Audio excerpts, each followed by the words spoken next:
2016 രഞ്ജിത്ത് സംവിധാനം ചെയ്ത ലീല എന്ന സിനിമയെയും അതിൻ്റെ കഥയെയും വിമർശിച്ച നടൻ വിനായകനും മറുപടിയുമായി തിരക്കഥാകൃത്ത് ഉണ്ണി ആർ രംഗത്ത് വന്നിരുന്നു. ഉണ്ണിയുടെ തന്നെ ചെറുകഥയാണ് സിനിമയാക്കി മാറ്റിയത്.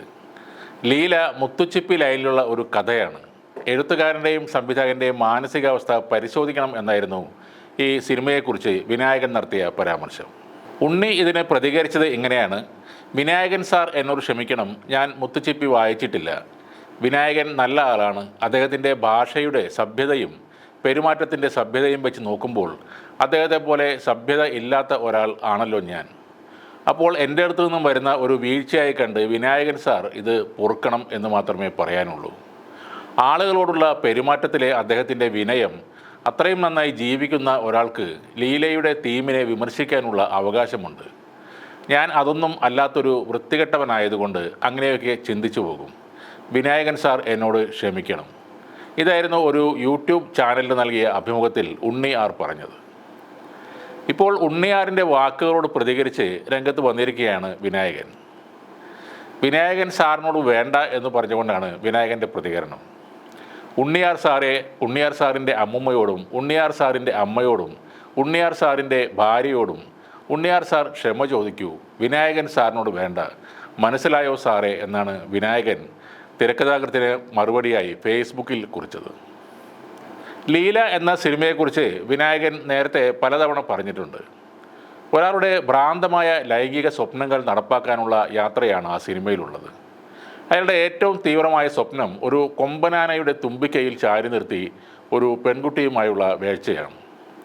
ആ ഒരു പോയിന്റിനെയാണ് വിനായകൻ പ്രത്യേകം പരാമർശിച്ചത്. ആനയുടെ തുമ്പിക്കൈ എന്നത് സോഫ്റ്റായ ഒരു പ്രതലം അല്ലെന്നും നിറയെ മുള്ളുകൾ പോലുള്ള രോമം നിറഞ്ഞതാണെന്നും വിനായകൻ ചൂണ്ടിക്കാട്ടിയിരുന്നു. വളരെ മൃഗീയമായ രീതിയിൽ നിസ്സഹായ അവസ്ഥയിലുള്ള ഒരു പെൺകുട്ടിയെ പീഡനത്തിന് വിധേയമാക്കുന്ന ഈ കഥ മുത്തുച്ചിപ്പിയുടെ നിലവാരത്തിൽ ഉള്ളതാണെന്നാണ് അദ്ദേഹം പറഞ്ഞത്. അതിനാണ് പിന്നീട് ഉണ്ണിയുടെ മറുപടിയും ഇപ്പോൾ ഉണ്ണിയാർ സാറേ എന്ന് വിളിച്ചുള്ള വിനായകൻ്റെ പ്രതികരണവും ഉണ്ടായിരിക്കുന്നത്. ഒരു ഇൻ്റർവ്യൂവിൽ വന്ന ചോദ്യമായിരുന്നു സിനിമയെക്കുറിച്ച് ഒരു കലാകാരൻ്റെ പ്രതികരണം എന്ന നിലയിൽ വിനായകൻ്റെ ഈ എതിരഭിപ്രായം. എന്നാൽ വിനായകനെ വ്യക്തിഹത്യ നടത്താനാണ് ഉണ്ണി ആർ ശ്രമിച്ചത്. അതിനുള്ള മറുപടിയാണ് വിനായകൻ ഇപ്പോൾ നൽകിയിരിക്കുന്നതും. സോഷ്യൽ മീഡിയയിൽ വിനായകൻ്റെ പോസ്റ്റിന് താഴെ ഉണ്ണി ആർ ചോദിച്ചു വാങ്ങിയതാണ് ഇതെന്നാണ് ഭൂരിഭാഗം കമൻറ്റുകളും വരുന്നത്. ആ മറുപടിയിൽ അവസാന വരിയിൽ പറയാനുള്ളത് വിനായകൻ കൃത്യമായി തന്നെ പറയുന്നുമുണ്ട്: വിനായകൻ സാറിനോട് വേണ്ട, മനസ്സിലായോ സാറേ എന്ന്. സാധാരണ വിനായകൻ്റെ പോസ്റ്റുകൾ വെറും ഫോട്ടോ മാത്രമോ ഒറ്റവരി എഴുത്തോ മാത്രമായിരിക്കും ഉണ്ടായിരിക്കുന്നത്. എന്നാൽ ഇതിൽ ഉണ്ണിയാർ സാറേ എന്ന് 5 തവണയാണ് വിനായകൻ എടുത്തു പറയുന്നത്. ഉണ്ണിയോട് ഇരുമ്പിൽ കടിച്ച് പല്ല് കളയരുതെന്നും ആണത്തത്തിൻ്റെ അറപ്പിക്കുന്ന കെട്ടിയാടലുകൾക്കുള്ള വിനായകൻ്റെ ശക്തമായ മറുപടിയാണിതെന്നും പല പ്രമുഖരും വിനായകൻ്റെ FB പോസ്റ്റിൽ കമൻറ്റുകളും ഇട്ടിട്ടുണ്ട്. വിനായകൻ്റെ ഉണ്ണിയാർ സാറേ എന്നുള്ള റിപ്പീറ്റ് ചെയ്ത വിളിയിലറിയാം സാറേ എന്നതുകൊണ്ട് വിനായകൻ ഉദ്ദേശിക്കുന്നത് എന്താണെന്ന്.